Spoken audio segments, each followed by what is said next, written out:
శ్రీనివాసరావు గారు, మమ్మల్ని ఎవరైనా తుమ్మల గారు, సాయం చేయండి.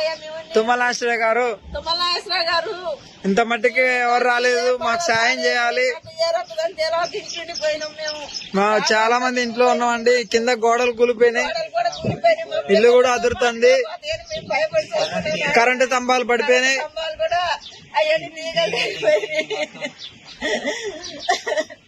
మేము బతుకుతువో చచ్చిపోతావో మాకు తెలవట్లేదు. అయ్యా మమ్మల్ని కాపాడండి అయ్యా. పడవలు వచ్చిన పడవలు కూడా బయట పంపించలేదు, మాకు పడవలు ఏమంటే పంపించి మాకు సాయం చేయండి. సాయం చేయండి తండ్రి, మీకు పుణ్యం ఉంటుంది. మేము సాయం నిమిషం మిమ్మల్ని కోరుకుంటున్నాము.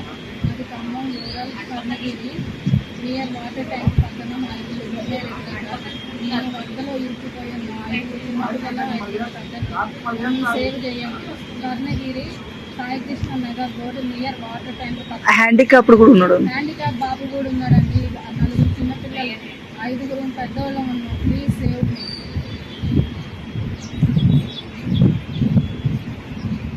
ఒక నిరుపేద సిమెంట్ బ్రిక్స్ చేసుకుంటాడు, అందరినీ ఖాళీ చేశారు. ఆ యాకూబు తను తన భార్య తన కొడుకు తనొక్కడు చాలా ఎత్తు ప్రదేశంలో ఉన్నాడు. ఇందాక నేను చెప్పినట్టు కనీ విని ఎరగని ఫ్లడ్ వచ్చింది, 1,60,000 అన్నాను. దీంతో అతను ఆ పూరింటిలో నివసిస్తూ ఫ్లడ్ వచ్చేసరికి పైకి ఎక్కాడు.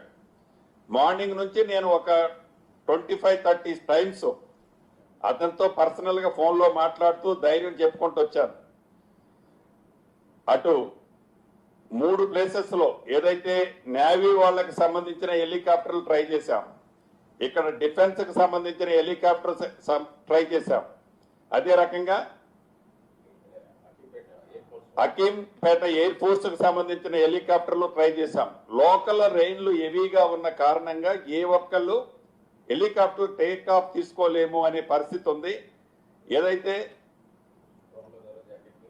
ఎన్డీఎఫ్ వాళ్ళని టీమును కూడా పంపించాం, బోట్స్ పంపించి, వాళ్ళు కూడా ఆ ఫ్లోలో మేము పనిచేయలేము అని అక్కడ నుంచి వాళ్ళు బ్యాక్ అయ్యి ఇంకొక ప్రదేశానికి వెళ్ళారు. అయితే అక్కడ ఒక డోన్ ఒకటి పక్కన మోతేలో ఉంటే అది 20 kgs వే చేసే డోన్ అని చెప్తే ఆ డోన్ తెప్పించి లైఫ్ జాకెట్స్ ఆ డోన్ ద్వారా ఒక థ్రెడ్ ఒక 20 మీటర్స్ రోప్ని ఏదైతే లైఫ్ జాకెట్స్ ని పంపించాం, అవి కూడా వేసుకున్నారు. వేసుకున్న తర్వాత కూడా నేను వీడియో కాన్ఫరెన్స్ జరిగే ముందు కూడా వాళ్ళతో మాట్లాడాను ధైర్యంగా. ఆ వీడియో చూపించి వాళ్ళ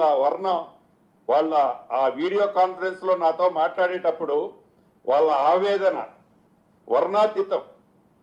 అంటే చావు చనిపోబోతున్నాను అనేది ఆ తల్లి నాతో మాట్లాడి ఆ ఘోష ఎప్పుడు నాకు కనిపిస్తుంది. ఇప్పుడే ఆ గోడ కూలిపోయిందట 2 minutes ముందు.